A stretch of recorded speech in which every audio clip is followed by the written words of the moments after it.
Last class में हमने Lagrange multiplier method देखा था। कांस्टेंट ऑप्टिमाइजेशन के बारे में बात की थी। कांस्टेंट ऑप्टिमाइजेशन के बारे में बात की थी, हमने देखा था कि f z is equal to F of x y कोई फंक्शन है और हम इस फंक्शन को ऑप्टिमाइज करना चाहते हैं, इसकी मैक्सिमम और मिनिमम एक्सट्रीम वैल्यूज को फाइंड आउट करना चाहते हैं। हम उस पॉइंट को फाइंड आउट करना चाहते हैं जहां पर ये वैल्यू मैक्सिमाइज हो या मिनिमाइज हो, यानी कि इसके एक्सट्रीमम की बात करते हैं, subject to the constant g of x Y is equal to C. मतलब ये जो फंक्शन ये मैक्सिमाइज कहां हो, इस कर्व के ऊपर। तो अब इस तरह के सिचुएशंस के लिए हमने देखा कि यदि एक्स नॉट वाई नॉट इसका एक्सट्रीम पॉइंट है सब्जेक्ट टू दिस कांस्टेंट, तब ये सेटिस्फाई करेगा del F is equal to lambda del g provided del g is not equal to zero. ये हमने अपने लास्ट लेक्चर में देखा था। इसके ऊपर हमने थ्योरम को से प्रूव किया था। तो इसमें इस लेमडा, ये जो रियल क्वांटिटी है, ये रियल क्वांटिटी है, इसको हम बोलते हैं Lagrange multiplier. Lagrange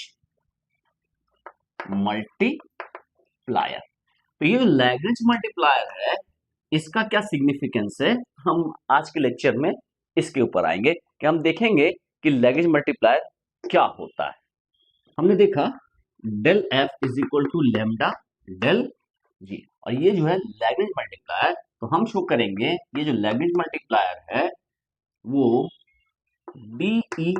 upon D C है, यानी rate of change in extreme value. E जो है हम मानते हैं इसकी जो एक्सट्रीम वैल्यू है उसे हम, यदि हम ई ऑफ एक्स वाई से रिप्रेजेंट करें, तो इसमें जो चेंज आएगा G of x Y is equal to C, जो कांस्टेंट टर्म में जो सी कांस्टेंट है, इसमें हम जब चेंज करेंगे तो हमारा जो फंक्शन है उसके एक्सट्रीम वैल्यू में जो चेंज आएगा उसके रेट को हम डी अपॉन डी से रिप्रेजेंट करेंगे, और हम देखेंगे कि D upon D C lambda के इक्वल आ जाएगा, where lambda is the Lagrange multiplier जो यहाँ पर है। तो हम ये थ्योरम अभी प्रूव करने जा रहे हैं। यहाँ पर हमारे पास थ्योरम है। थ्योरम कहता है suppose E is the extreme value of function f of x y subject to the constant g of x y is equal to c। मतलब f का जो एक्सट्रीम वैल्यू है इस कांस्टेंट कर्व के subject to this constant curve वो e है, हमने ये एज्यूम किया है। तब d upon D C, then the rate of change in extreme value with respect to c, यानी कि d upon D C is given by lambda, lambda is equal to d upon D C, where lambda is the Lagrange multiplier in del F is equal to lambda del J. तो ये बहुत ही simple सा है, proof बहुत ही simple है। Proof क्या है, हम सपोज करते हैं let E of x Y B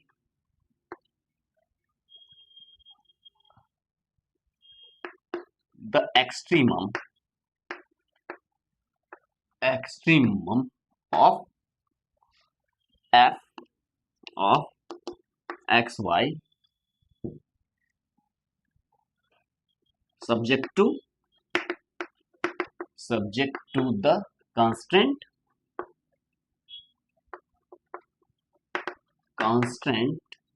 curve g of x y is equal to c। तो हम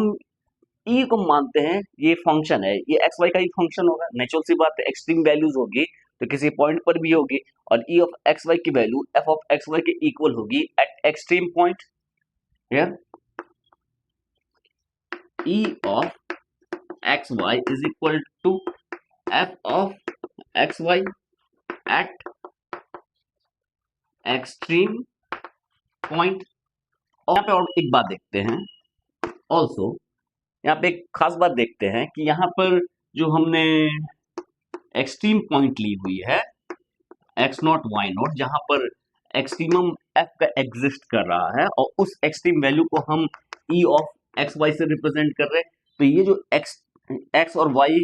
जो है जिस पॉइंट पे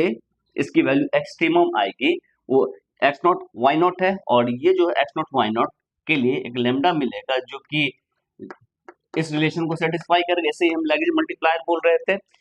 इसमें एक और बात देखना है कि ये एक्स नॉट वाई नॉट जो है वो एक खास कंडीशन को भी सेटिस्फाई करेगा, which is G of x Y is equal to C, यानी कि एक्स और वाई का जो भी वैल्यू आएगा वो लास्टली सी के ऊपर डिपेंड करेगा। तो हम ऐसा भी तो लिख सकते हैं,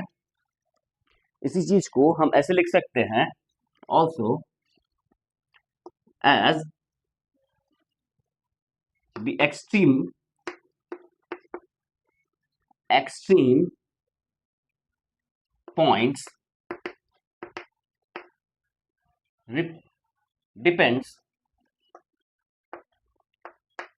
depends upon C. So x and y are some function of C, that is E of xy is E of C for C, where x is some function of C and y is some function of C. लिख सकते हैं हम इसको, हम यदि 1 मानते हैं और डिफरेंशिएट करते हैं, differentiating 1 with respect to C, we get ये मिला dE अपॉन dC, हम RHS को लिख रहे हैं dE upon dC is equal to क्या हो जाएगा, इसको हम लिख सकते हैं, अब ये है इसको लिख सकते हैं dE अपॉन dx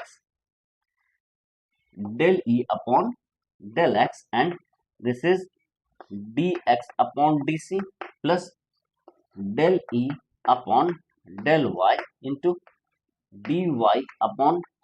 dC। ये चेन रूल से हम इसे इस तरह से लिख सकते हैं यूजिंग चेन रूल। एक और बात, E जो है E की value actually f of x Y है एट एक्सट्रीम वैल्यू, तो इसको हम ये भी लिख सकते हैं, this is equal to D को हम लिख सकते हैं del f upon del x dx upon dc plus del f upon del y dy upon dc, ये लिख सकते हैं हम। अब यहाँ पर क्या बात ध्यान देने वाली है कि इसको हम क्या लिख सकते हैं, इसको हम लिख सकते हैं lambda del g upon del x dx upon dc plus lambda del g upon del y dy upon dc। इसमें यदि हम लैम्डा निकाल लें, इसको यहाँ पर लिख सकते हैं कि since f of x is equal to lambda of gx and f of y is equal to lambda of gy, Lagrange multiplier है, लैग्रेंज मल्टीप्लायर इसको सेटिस्फाई करेगा, हम प्रीवियस थ्योरम से हमें पता है। तो हमारे पास क्या आ गया, this is equal to lambda, हम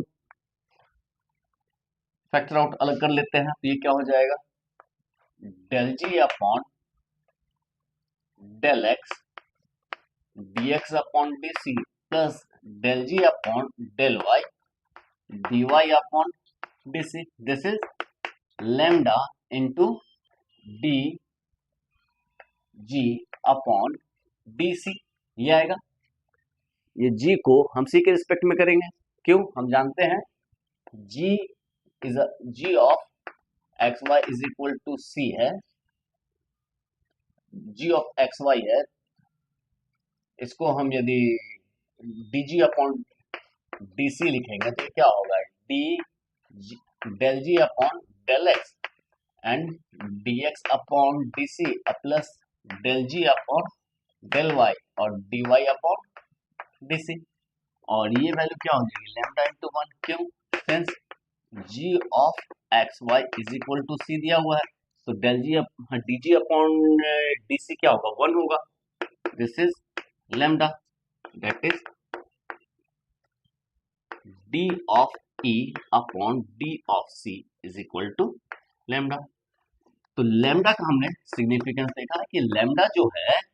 जो लैग्रेंज मल्टीप्लायर है, वो किस चीज को रिप्रेजेंट करता है, ये रिप्रेजेंट करता है rate of change in extreme value with respect to the constant c. यदि हम सी को चेंज करेंगे तो